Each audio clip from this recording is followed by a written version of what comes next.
Hello everyone, and welcome to my channel. And today I'll be reading a multi-character listener by me.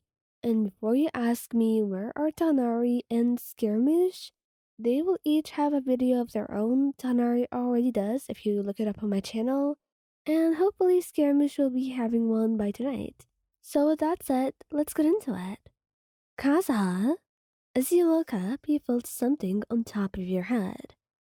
You reached up to feel what it was and found two furry ears.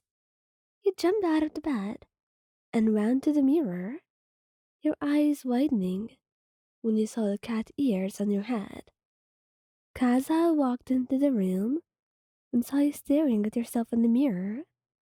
Good morning, kitty cat, Kaza said with a chuckle. You blushed and covered your ears. What's going on? How did this happen? He walked up to you and placed a gentle kiss on your forehead. I have no idea, but I think it's adorable. You look quite cute with cat ears. Albedo, you woke up and felt something heavy on your head, and you reached up and found two furry ears.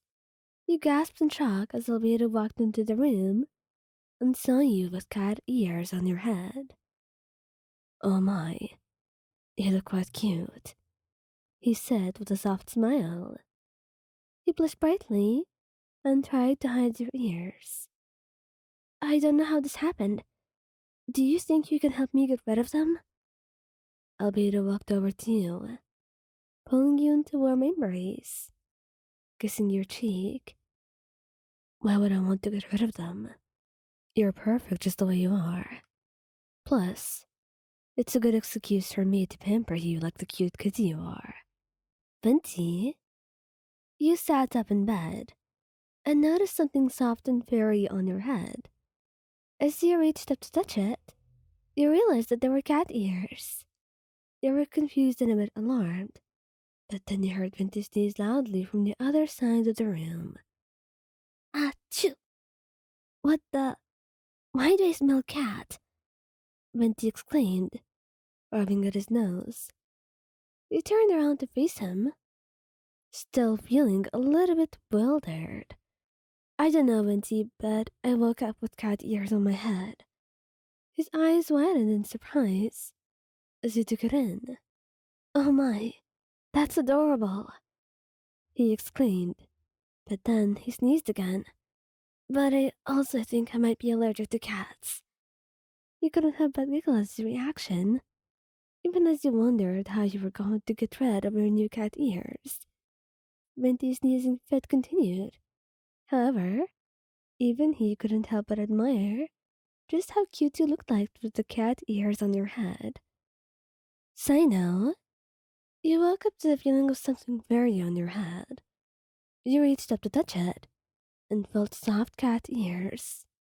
You were quite confused and looked around to see if your lover, Cyno, was still sleeping next to you.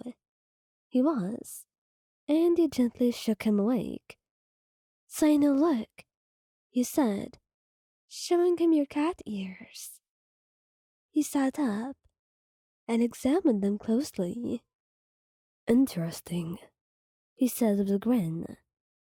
I think they're cute, just like their owner. You were relieved and kind of flustered, but mostly relieved that he wasn't freaked out by your sudden transformation. You explained that you had no idea how you got the cat ears, though, and Cyno just chuckled and pulled you into a hug. It's alright, he said. I'll take care of you, cat ears and all. His words made you feel loved and accepted, and you snuggled into his embrace, feeling content and safe.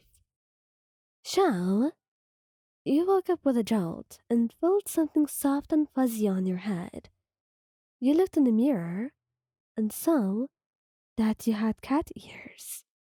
You were quite surprised and confused. And that's when you turned around to your lover, Xiao, who was still sleeping next to you. Xiao, you whispered, gently shaking him awake. Wake up. Xiao groggily opened his eyes. and saw your cat ears. He smiled and reached out to touch them. They're so cute, he said, his voice filled with awe.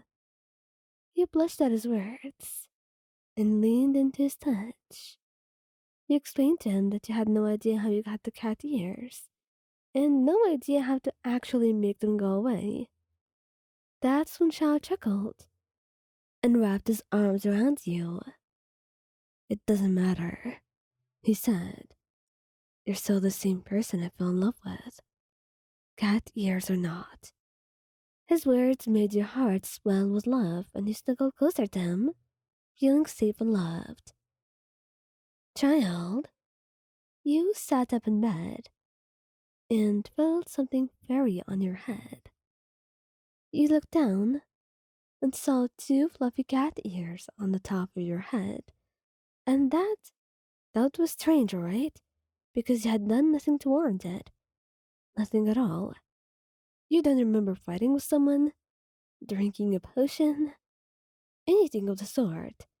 And you certainly did not just get a vision. So nothing explains this new development. And absolutely not this. You reached up to touch them. In confusion, maybe this child had pranked you in some way. But they were real. You had no idea how they got there. Child walked into the room and noticed the ears in your head. He grinned and walked over to you, gently touching the fur, scratching it a little bit. Oh, you look adorable, he exclaimed, and you blushed at his compliment, feeling self-conscious about the new addition to your appearance. I I have no idea how this happened, he said, looking up at him, and you could see the confusion on your face. Child merely sat down next to you and wrapped his arms around you, pulling you close to him. It doesn't matter how it happened, he said softly. You're still the person I love, no matter what. He smiled at his words, feeling grateful for his love and acceptance. Thank you, child, he said, leaning into his embrace. He leaned down and gave you a soft kiss on the forehead, his hand still resting on your new ears. I'll always love you, no matter what. And perhaps, especially with those ears. He whispered, and you felt your heart flutter at his words, feeling more secure in his love than ever before.